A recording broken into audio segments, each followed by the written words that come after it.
Hi, everyone. Thanks for joining in. We'll just be starting in a couple of minutes. Thanks for your patience.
Hi, everyone. Very warm welcome to this session.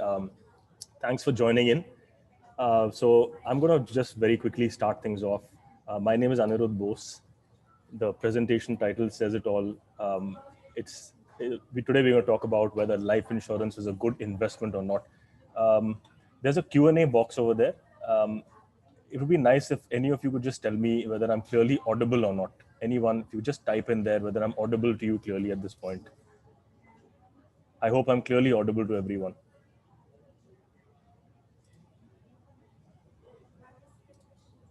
Perfect. Thanks a lot. Thank you so much. Thanks, Anjana. Thanks, Gagan. Thanks, Vinod. So without further ado, I'm going to get started. Very excited to be here talking to all of you today. Thank you so much for joining in. Let me start off by giving you a very quick idea of what this session is and what it isn't. So this is not a session to pass judgment on whether life insurance is good or bad, or whether it's something that should be taken or not. A lot of people have had good experiences with life insurance. A lot of people have achieved their goals with life insurance. So it would be unfair to label life insurance as good or bad. The purpose of this session is only one. It's to uncover some very simple truths. I call them simple truths and then hopefully empower you. Hopefully those simple truths should kind of empower you to take the right decisions with respect to your life insurance. Again, I maintain life insurance is a very, very important aspect of personal finance. It's just that there are some nuances which we all need to know about, which we need to understand. And hopefully this session is going to give you a few insights that you can take home, which will empower you to take better decisions with respect to life insurance. So jumping right in. This is actually arguably the most important slide in this entire presentation. And if you've understood this slide, you've probably understood the whole presentation. And you don't need to then actually sit through the next 35 minutes of the presentation. However, I will jump right in. What is the real purpose of life insurance? There is only one. There's only one. If you really drill down to the basics, to the bare bones, there's only one true purpose of life insurance, and that is risk transfer. Before I talk a little bit about risk transfer, which is the true purpose of life insurance, I will share with you a very, very interesting insight. And that insight is not my own. That insight actually was uncovered during a survey conducted by a very leading financial planning company 7 or maybe it was 8 years back. And that was Indians tend to buy the right products for the wrong reasons. So there are plenty of examples that abound. For example, we tend to buy equities to speculate, to make a quick buck. We concentrate our retirement savings into PPF or bonds. And see, equities aren't bad, neither are bonds, neither is PPF. And also what we end up doing, obviously, what this session is all about, is we end up treating life insurance as an investment. And truthfully speaking, life insurance is not an investment. The only purpose is risk transfer. So please understand what risk transfer is all about. When you step out on the road to cross the road, or when you sit in your car and you're driving your car, or when you climbing up a flight of stairs, every act has a risk involved, right? So as individuals, we have a choice. We can either retain that risk, which means I choose to consciously retain the financial ramifications of something happening to me tomorrow. Or I can say, I'm going to transfer this risk, right? So risk transfer means I'm essentially paying somebody to take on this financial risk on my behalf, okay? And that is actually, very simply put, the only real purpose of life insurance. And anything beyond that actually is not truly what life insurance stands for. And that is probably one of the most important takeaways you can have from this session today. However, agents position life insurance as many different things, right? I mean, I'm assuming a lot of you have encountered an insurance agent or gone onto an insurance company's website at some point of your life, and you've seen it doesn't talk about risk transfer at all. It talks about goal achievement. It talks about, wow, sir, this is going to combine insurance and investment and give you a one-size-fits-all kinds of a deal. Or, sir, this is tremendously safe in these volatile markets. This is a great way to park your money. So typically what we find is agents position life insurance as anything but risk transfer. Ever wondered why? So I often wondered why. And when I delved deeper, I realized there are two reasons for this. One, a little bit of the fault is our own. It's a very common mindset in our country to say, "Mujhe end mein kya milega," right? I often speak to my friends about term insurance, for example, and I say, "Hey, you're going to pay money to basically transfer financial risk to someone else," and their first question is, "Mujhe end mein kya milega?" So it is this "Mujhe end mein kya milega" attitude which sometimes opens up the doors for agents to come in, and unfortunately, they are also constrained to position insurance as something other than risk transfer. So the other reason, unfortunately, and this is a truth, I promised you I'd uncover some simple truths. Fact is, term insurance premiums are minuscule, right? They're very small. I mean, for an average person, a crore cover is going to cost maybe somewhere around 10, 12,000, whereas an endowment plan or a ULIP premium is going to be significantly higher. Now, unfortunately, the fact is, agents do get compensated right in sync with the amount of insurance premium they mobilize. So business wise, it does make sense for them to position insurance as an investment, as a savings tool, as a goal achievement tool, etc., because the premiums are going to be significantly higher in those plans. So that's something you need to know about. That's why, at least I personally haven't encountered a lot of insurance agents out there who go out and actually talk about insurance for what it truly is, which is what I told you a slide ago. So moving on, we promised you we'd talk about the top 3 traps, and we'd keep it really simple. We'd uncover some simple truths and then let you decide, let you be the best judge of what you should be doing with respect to insurance. Trap number 1 is basically the guaranteed returns trap. So this is where your agent comes in and says, sir, this plan has a guaranteed return. This plan is absolutely safe. It's absolutely secure. And the truth is, this is an exploitation of our natural tendency towards risk aversion. Yes, it's very natural for people to be risk averse. We work hard to win our money, to save funds. And the last thing we want is to kind of bear the vicissitudes of markets and volatility. In the end, what ends up happening is, because we are risk averse by nature, this guaranteed return trap actually works beautifully. And how does it work? It works with a concept of bonus. So I find this term a little funny. I don't understand why it's called bonuses, because a bonus actually implies that it's going to be something over and above what I would normally expect. So if I were to invest somewhere, I would say anything above the risk-free rate, which is today maybe 6.5 or 7%, is a bonus. But what happens here is they come and they say, hey, there's this bonus, there's that bonus, there's a simple reversionary bonus, there's a loyalty bonus, and there is a terminal bonus. And in the end, you start feeling, wow, if there are so many bonuses that this company is going to give me, and here is a nice complicated chart and a table which actually proves that they've been giving all these bonuses over the last few years, it surely must be terrific. And unfortunately, this guaranteed return trap combined with this concept of bonus ends up being a lure which is very, very difficult for most people to resist.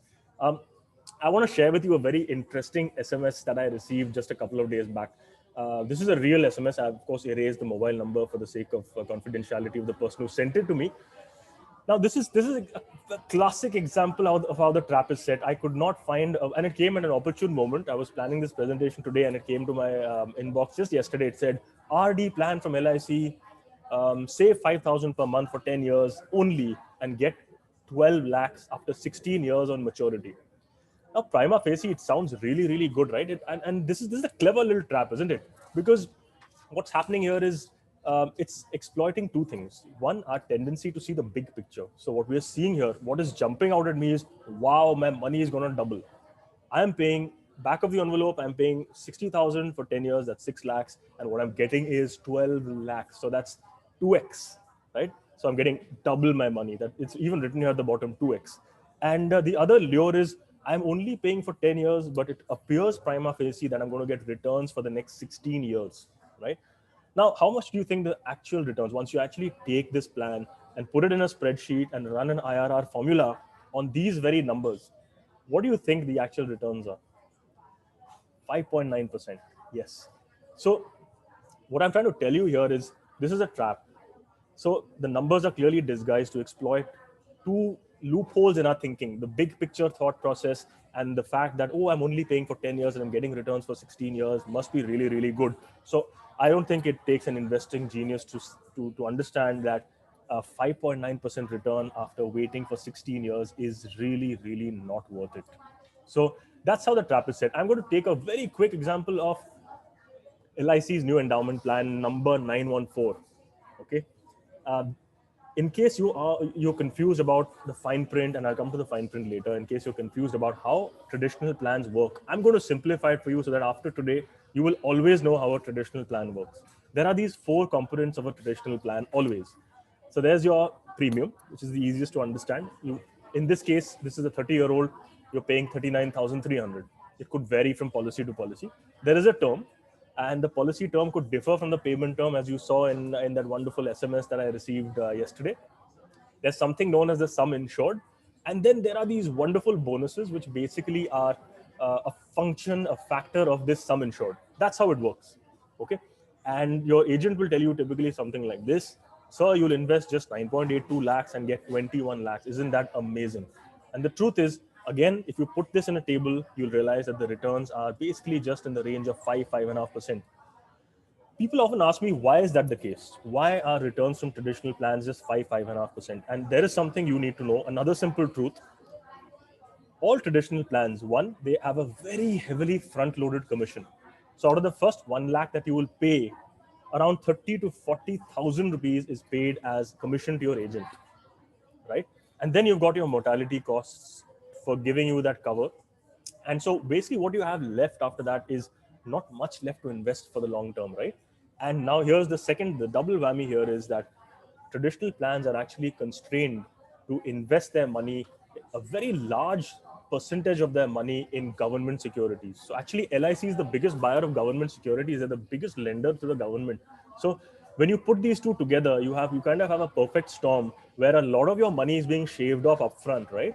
And then the rest of it is being invested in kind of a balanced fund or a MIP kind. MIPs don't exist anymore, of course, but that kind of a fund. So then you've clearly, I mean, structurally, it's impossible to generate anything more than 5.5%. And sadly, that's how they disguise this 5.5%. If any of you have seen a brochure of a traditional plan, it's mind-boggling. I once sat down and I counted the number of words in the average brochure of an endowment plan, and it was 3,000. So there were 3,000 words, and so there are mountains of fine print here, right? And ironically, it's called Jivan Shanti or Jivan Anand. But if I was to sit down and actually trawl through this fine print, I don't think I'd have Shanti or Anand. I would maybe look like the gentleman you see on the right of your screen, because it is really not. I would say it's actually impossible to ever understand a policy truly for what it is, because there's so much fine print. So what really lies behind this fine print? What really lies behind these mountains of fine print? I'll tell you 2 or 3 important truths for you to actually make your assessment. One, surrender value formulas. So there is virtually no liquidity. So truth number one in this fine print is there's really no liquidity in endowment plans. This table will show you that in a 20-year plan, after paying 10 premiums, all I get back is around 47% of my money. 47%. And again, I ask myself why is the policy structured in such a way that there is so much inbuilt illiquidity? One, of course, fact that, like I said, commissions are front loaded, so there's really not anything to pay in the first 2-3 years, because they're still trying to recoup what they paid out.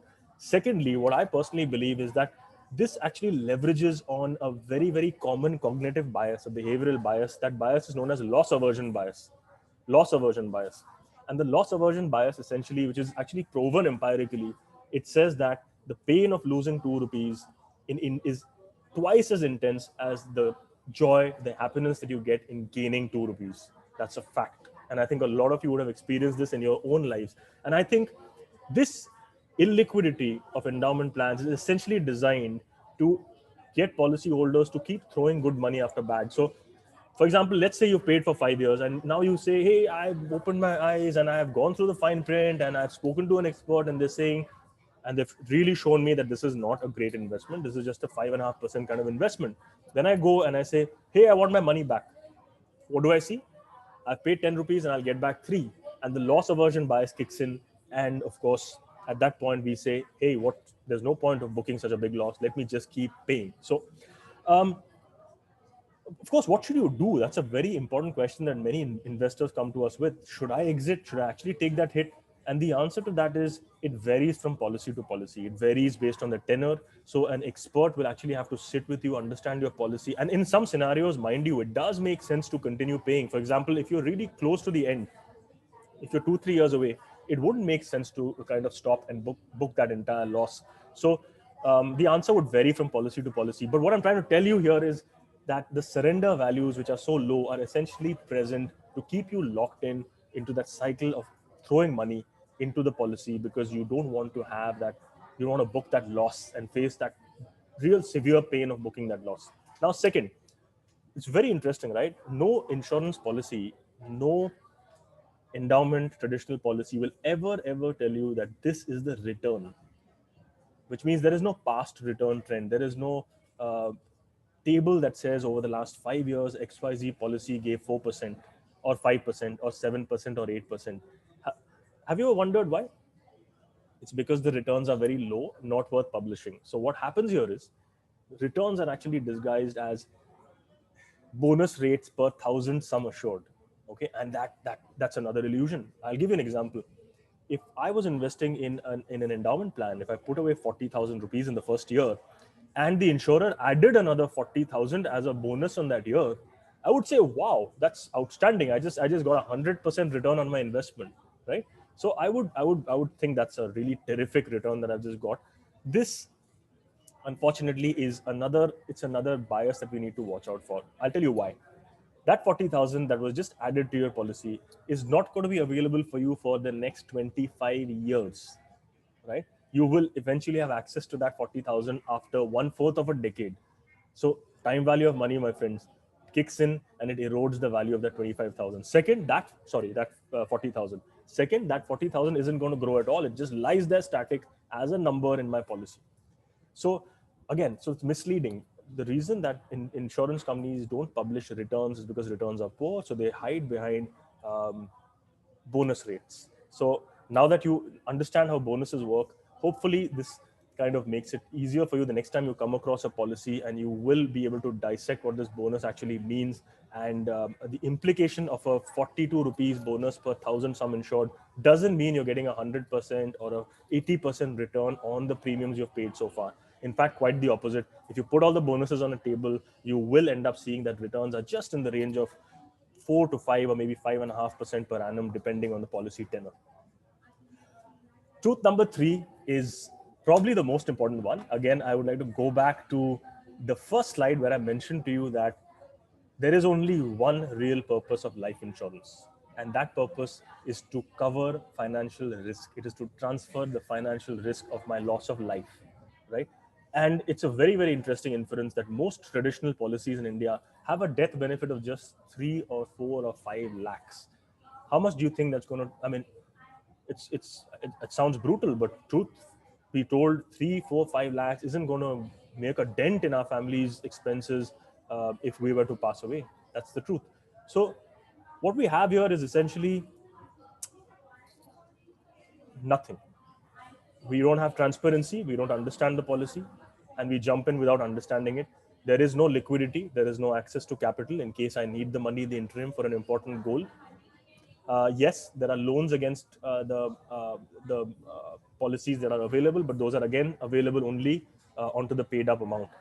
Returns are not great at all. And last and most important, I would say, death benefit, nothing to write home about. So what you have here is essentially not a winning proposition. Moving on, let's talk about trap number 2. Trap number 2 is the best of both worlds trap. The best of both worlds trap. So this actually leverages on our dil mange more tendency. So your agent's going to come and say that, so why settle for one? Why settle for just insurance when you can get insurance and investment all bundled in one, right? And that's a pretty interesting lure, right? I mean, if I'm in one fell swoop covering two very critical aspects of my personal finances, I would ask why not? I'm getting best of both worlds. But the truth is, and as you will uncover and you will discover, sorry, over the next few slides, when I uncover some simple truths about ULIPs, you will discover that you're not getting best of both worlds. You are getting so of both worlds. You're getting average of both worlds. And now imagine if your agent came and told you, sir, I have a great policy. It's going to give you average of both worlds. Would you take it? I don't think so. So let's move on and let's uncover some simple truths about ULIPs. Truth number 1, and I think this is something that a lot of us already know, and a lot of you may have encountered these in your life. ULIPs have a lot of charges in them, a lot of charges, right? And some of those charges, in my mind, just don't make any sense. I'll be very, very frank.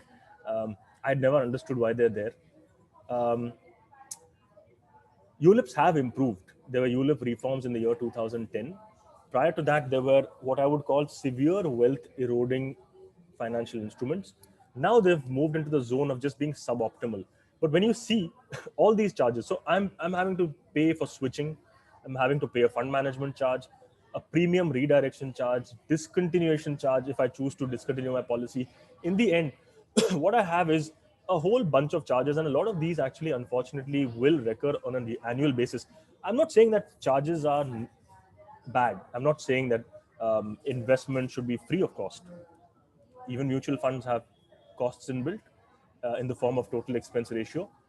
Difference here is it's fully transparent and it's understandable. While in ULIPs, they are multiple. They're for various reasons that a lot of us don't understand, and they recur, and a lot of them don't make sense. For example, why should I pay a switching charge? Why should I pay a charge for discontinuing my fund? Why should I pay 0.5% fund management charge for a fund a discontinuation fund, which is going to give me 3.5% returns? So these are some questions that come up. And to be very honest, I've not found the answers to them. So needless to say, all these charges come out of your money, and they will in the end erode your wealth significantly. So if you any of you actually have a ULIP, please go and take a look at the ULIP, and look at the fine print, or rather look at your account statement and figure out what charges are being debited every year, and you will realize that a lot of your returns, a lot of your wealth creation in the end is being compromised because of these charges. Truth number two, very, very important one. Not really understood the dynamics of this exactly, but I will try to share some insights on why I feel this happens. ULIP funds usually underperform similar category mutual funds over the long term. And of course, the data is out there for everyone to see. Go to Morningstar or Value Research, and you will really be surprised. I was sitting the other day and comparing returns from an ICICI Prudential mid-cap fund ULIP with ICICI Prudential mid-cap, ICICI Prudential ULIP blue chip versus ICICI Prudential blue chip.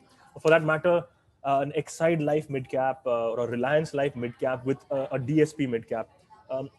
These are just examples. They're not meant to speak highly or poorly about any fund.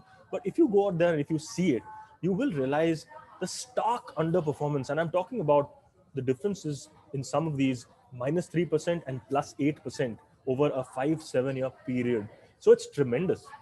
It's tremendous. And if you go across categories, you will discover that your ULIP funds usually will be underperforming similar category mutual funds over the long term. Reasons are very simple. From my assessment, see, an insurance company's main bread and butter is to insure. It's to manage the risks. It's to underwrite, right? Whereas fund management for them will always be a secondary function. Whereas for a fund management company, managing money, generating alpha, creating returns, generating wealth, these are going to be the top priorities. This is where they will put in their focus, time, effort, energy, money, resources to. And so clearly, this is what has led to this divide, this gap between ULIP fund performances and similar category mutual fund performances over the long term. Needless to say, all of you must understand compounding. So you will also understand how even a 2% kind of a difference over the long term, let's say if you're planning for your retirement 25, 30 years, can make a massive difference to your end corpus. I'm talking about a factor of 1 or 2 times can come up from a 2, 3 or 4% difference. So which is why we need to be a little cautious here in that headlong rush to get, 2-in-1 kind of a product. What we end up doing is we go into a suboptimal investment. And the sad truth is, even the mortality costs in ULIP are higher than the cost of an equivalent amount of term cover. This is a fact. So here's how it works. And I'm assuming a lot of you understand what term insurance is. It's pure, plain, vanilla risk cover where you will get nothing back in the end. If you take a term cover of 50 lakhs versus if your ULIP is giving you a coverage, a death benefit of 50 lakhs, you will find that the mortality costs in your ULIP are up to 20% higher. That's a bit strange if you ask me, considering they're serving the exact same purpose. But how it works is ULIPs have something known as a mortality table. So your mortality cost will actually go up every year, and more units will keep getting cancelled every year. And this is a bit of a problem, right? Because in the end, you're paying more for the exact same feature, which is a death benefit of X. So I would say be very careful. Be very careful while choosing ULIPs, because in the end, what you have is not a great insurance policy because it's expensive, and it probably isn't as good as a pure term. And you have an investment that is not very, very fruitful, not very, very wealth creating in the long run. Okay. Another quick point about ULIPs and the best of both worlds trap. Since I have all of you present here, I would urge all of you to go back once if you have a ULIP and actually understand how much death benefit is associated with that ULIP. Because whenever I have gone back to my clients and evaluated the ULIP statements, I have noticed something very interesting. And that is, it's the bare minimum amount prescribed by the IRDA, which means if I'm paying 50,000 a year, it's 5 lakhs. If it's 60,000 a year, it's 6 lakhs, right? So why is that done? The answer is simple. It has been positioned as an investment, and your agent doesn't want to answer uncomfortable questions about why your units are being cancelled at the end of every year. So somewhere there is a disconnect in understanding the product. It was supposed to be an insurance come investment, and it ends up being something which is neither a great investment nor a substantial insurance cover, because like I told you earlier when I spoke about traditional plans, 5 or 6 lakhs is truly not substantial in today's day and age. So that's how people get unfortunately trapped in ULIPs, with the best of both worlds, the Dil Mange More trap. Moving on, since I'm cognizant of the fact that time is running short, I've already taken almost half an hour, and I actually saved the best for last. This is known as the financial goals trap. Okay. Now, mind you, this 3-in-1 family plan doesn't exist. In fact, there is something funny that I would like to share with all of you present. A few years back, one of my team members came to me and said that, Anirudh, there is this retire and fun policy by LIC. And I said, I've never heard of a retire and fun policy. Besides, that doesn't even sound right. And then when I trawled through the brochure, I realized it is a customized combination of 3 or 4 different policies. Now imagine having to trawl through the fine print of 3 policies instead of 1, which has been customized and made into a plan known as retire and fun. Now, because it leverages your emotions, I would say the financial goals trap is the most dangerous of them all. So whereas the other traps are more to do with guaranteed returns and insurance and investment, getting an all-in-one kind of a solution, this trap unfortunately leverages your emotion. And I think all of us know that most purchases happen on emotion and not logic. So when someone comes and tells me that, Anirudh, this plan is going to ensure that you will live sar uthake in your retirement years, or this plan will ensure complete financial independence from your kids. You will not have to depend upon them when you retire. Then it strikes a chord, right? It strikes a chord, and it rings a bell, and it instantly gets me thinking about whether I should take this plan or not. But let's uncover some simple truths about whether these goal-based insurance policies do actually help you fulfill your goals. And I'm going to simplify it for you. I'm going to give you a very, very simple framework for understanding all these complicated plans using these simple truths. The first being, basically your child plans and your money back plans that you have are nothing but traditional plans, or in some cases ULIPs, but they're disguised. You see, they're packaged. They're packaged with periodic liquidity. They're packaged with periodic liquidity. So while in a traditional plan, you get all your money back towards the end of the policy, at the end in one shot. In these policies, you'll get some money back after year 6, some after year 8, some after year 10, some after year 12, and so on and so forth. And the policy will be positioned, structured in a manner that will make it look as if it'll help you fulfill goals at those key moments in your life. However, I'd like to caution you, if you put those numbers in a sheet, you will again come back to the same 5 or 6% return. Okay. So, and fact is, education costs are inflating today at somewhere around 9 or 10%. Needless to say, an instrument that is delivering 4 or 5% return will definitely not help you keep up.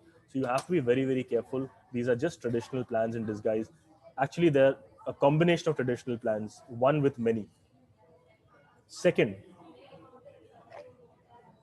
we've all encountered pension plans at some point in our life. And I think a lot of us are now beginning to understand the importance of planning our retirement.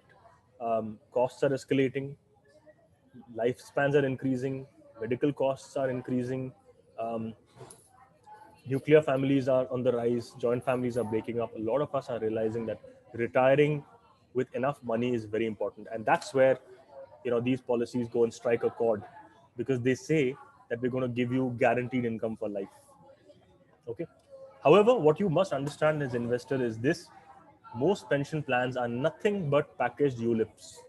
So they're basically ULIPs with a nice packaging that says this is basically going to help you for your retirement. So all the drawbacks of a ULIP eventually also apply here. There's one twist though, a twist at the end. And the twist at the end is that at the end, you only get 1/3 of your money back. And where does the other 2/3 go? The 2/3 will actually go into something known as an annuity. An annuity, which actually raises the question, is an annuity good or is an annuity bad?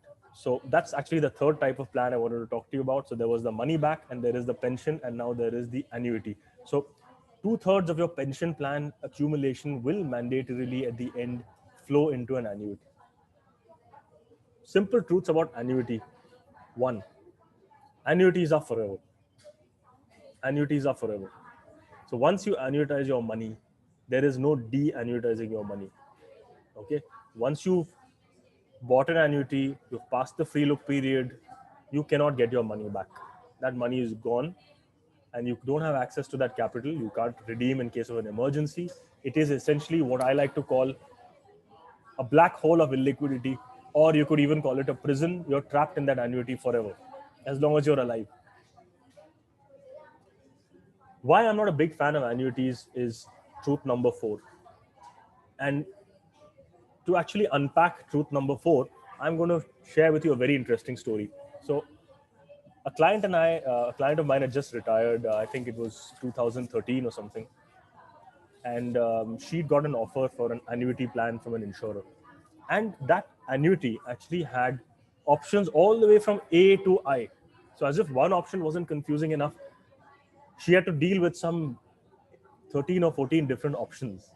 Okay. And needless to say, she called me up and she sat down and she said, please help me evaluate which option is best. Let's sit down and do a calculation of, should I do normal annuity, return of premium, step up annuity, payable for life, increasing at 3%, provision of 50%, payable to the spouse, blah, blah, blah, blah, blah. These are options A to I. So I said, okay, I'm going to sit down with you and we're going to put everything in a table with an 85-year life expectancy and figure out which one will give you the best return. And magically, all of them had the exact same payoff, which means again 5 to 6%. So basically, that's how annuities are designed. So if you, for example, if you choose an annuity policy where the entire annuitized money is returned to the spouse at the end, the annual payouts are going to be adjusted in a manner that you will get 5 or 6%. If you choose an annuity where nothing is returned at the end, you will get an annuity amount which is slightly higher, but based on an average life expectancy, once again, magic 5 to 6%. So what I'm trying to tell you, I'm trying to leave you with a simple truth here. Annuities are basically 5 to 6% kind of products. And yes, their returns are taxable. And there's a small GST impact to make it a little worse. So simply put, don't annuitize your money. There are better options available today to generate a return and income on a regular basis. So I'm going to leave you with a couple of thoughts. We've covered very breezily a number of different types of policies because the idea was not to get into things in depth, but to actually uncover some simple truths and help you kind of take empowered decisions. What we personally believe is mutual funds, top performing mutual funds are the best way to create long-term wealth for your financial goals. You've got an SWP option for generating money from your corpus. You've got SIPs to systematically save. You've got STPs to stagger your money in. So there are so many, and you've got equities, you've got debts, there are debt funds, there are hybrids. There is something to suit every goal and every risk profile.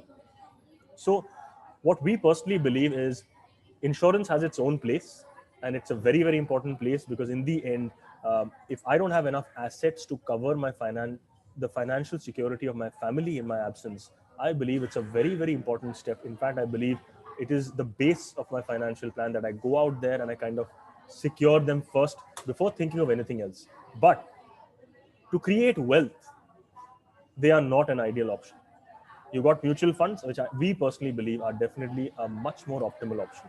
So, I'm going to conclude this with a simple thought, simple question. Now, a lot of you may be asking, is life insurance bad? Is life insurance just bad? I mean, there's so many truths that have been uncovered. So is all life insurance just bad? The answer is no, of course not. Life insurance is not bad. Once again, life insurance is actually very, very important. It's a critical element of your financial plan. Just remember one simple thumb rule. Don't combine your insurance with your investment. Don't combine your investment with your insurance, with your investment, and you will be just fine. So understand their unique purposes in your portfolio. Each one serves a different purpose. Understand them, acquaint yourself with them, insure adequately, and invest smartly. So Insurance is all about how much death benefit I have. Is it enough? Is it in sync with my human life value? Does it cover my liabilities? Does it cover my financial goals? Investing is all about how much return can I generate within the bounds of my time horizon and my risk tolerance levels in the best possible manner. The second you separate both of these and you are willing to pay for risk transfer. So this is another very, very important thing for a message I'd like to leave you all with today before moving into the Q&A.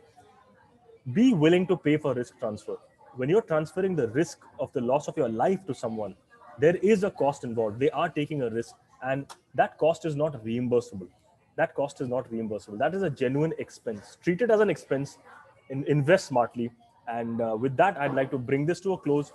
A lot of you may be trapped in fruitless policies, and I'm sure you have a lot of questions about what to do with them. Should you surrender them? Should you make them paid up? Should you continue paying till the end? We are there for you, and we're there to support you. All our advisors are trained in this regard, so please feel free to reach out and share your policy details, and we'll help you with what is possibly the best step for you to take. With this, I bring this to a close, and I would like to invite any questions that that people may have. Great. I see a few questions on my screen. So Anjana is asking, what are the checkpoints to close my existing LIC policy, which helps to decide before closing? So Anjana, very, very good question, first of all. And I would like to say that first, you need to understand how much time is left. If you're really early in the cycle, you may even have to take a complete write-off. If you are very late in the cycle, right, then you may want to just keep paying and close it, and then you've anyway paid a lot of money. If you're somewhere in the middle, there is something known as a paid up option. So you make your policy paid up, you reduce the sum insured, and you don't need to pay any further premium. So at least your future cash flows can be diverted into better and more high yielding instruments. I hope that helped, Anjana. I'll move on to the next question. Actually, the next question is not a question. It is a comment from Mr. Venkatramana. Mr. Venkatramana says, very nice session. And I came out of all the traps that you discussed after starting interacting with FinEdge. Thank you very much. We'd like to thank you, Mr. Venkatramana, for giving us the opportunity to actually work with you on your finances and help you come out of this. Thanks a lot. I have another question from Amarnath. Amarnath is asking, review on Jeevan Saral. Amarnath, what I'll do is at the end of this session, I will, because there are so many Jeevan Sarals and Jeevan Akshayas and Jeevan this and Jeevan Shanti and Jeevan Ashantis, I unfortunately can't kind of give you a review off the bat, but at the end of this session, I will definitely review it, and I'll ask your advisor to connect with you on this and on the way forward with respect to Jeevan Saral. Moving on, I have another question from Sunil. So Sunil says, how come our parents and grandparents relied on LIC plans to fulfill their goals and did okay? Very, very good question. And something I've also asked myself multiple times over the last few years. I've realized that there are 2-3 things. One, there was actually a time when LIC policies gave much better returns. In fact, even PPF returns used to be double digit, if you remember. And the GSEC yield used to be 10-11%.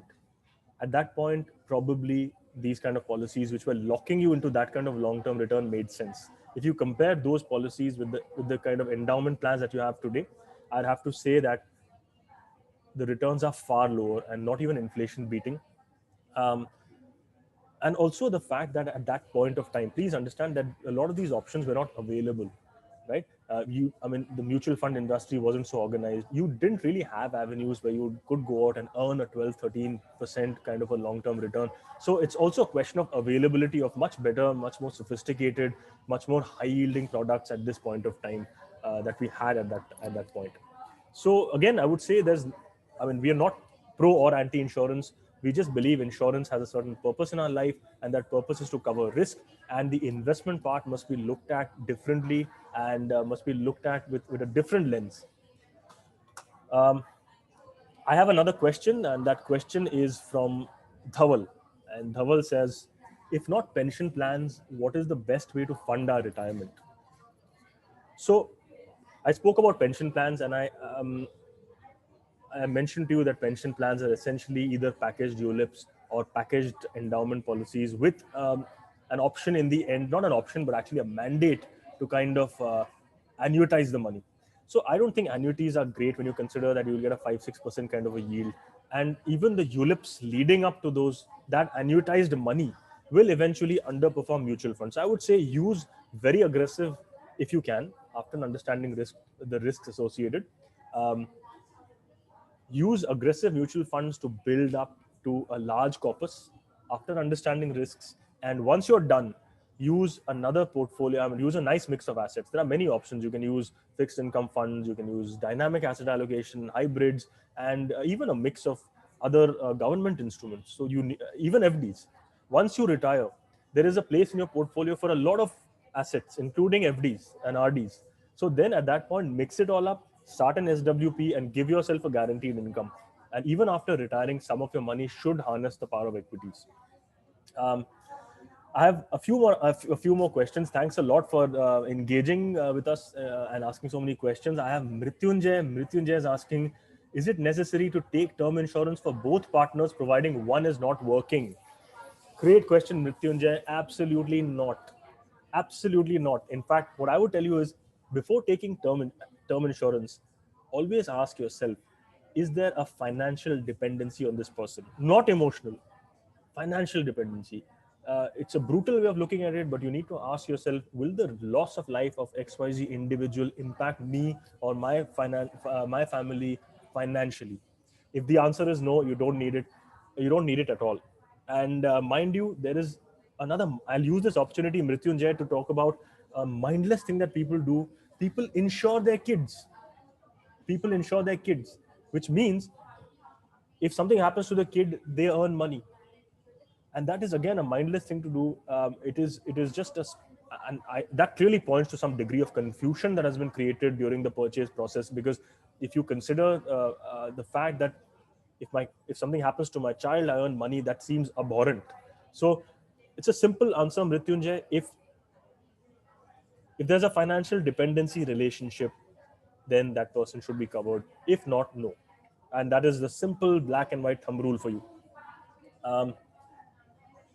So Vinod has asked me some more info about term insurance is possible, if possible, which is better, with return of premium or without return of premium? Another very good question from Vinod.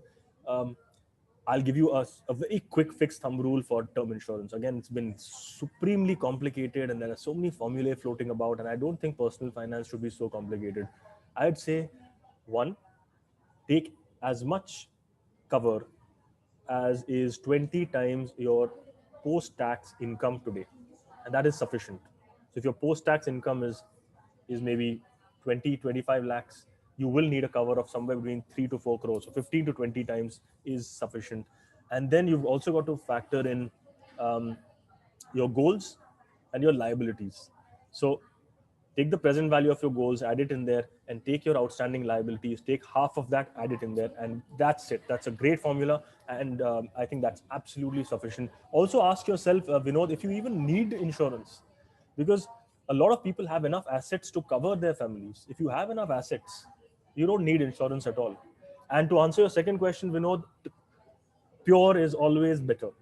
So return of premium, again, if you put it in a table, you'll realize you're making a loss, and you would have been better off if you had just taken a pure term and invested the differential amount in a top quality mutual fund. So obviously a term with return of premium will have a higher premium. Simple maths, if you deduct the normal term coverage from the return of premium coverage and invest the differential, you would have been far better off. Okay.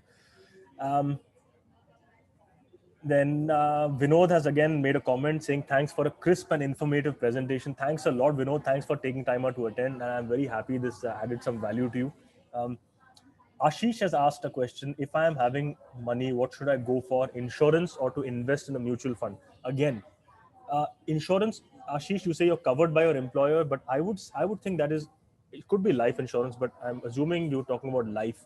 I hope it's not health, because see, how I look at it is this: health insurance and life insurance are important. In a pure state, they will not absorb too much of your finances every year. Go for that if you've got your bases covered. which means if you've got the financial risk of either hospitalization or loss of life neatly covered, you don't need anything more. Invest that money in a mutual fund. If you don't have dependents, don't put your money in an insurance policy at all. Put your money in a mutual fund. Varun has asked, I've recently heard about SBI Blue Chip Fund. That is outside the domain of this presentation, but I'll still answer it. So SBI Blue Chip Fund is basically a large cap fund, and I think it's a fairly decent performer. I have not evaluated it myself. If required, Varun, I can get your advisor to speak to you on this fund at a time of your convenience.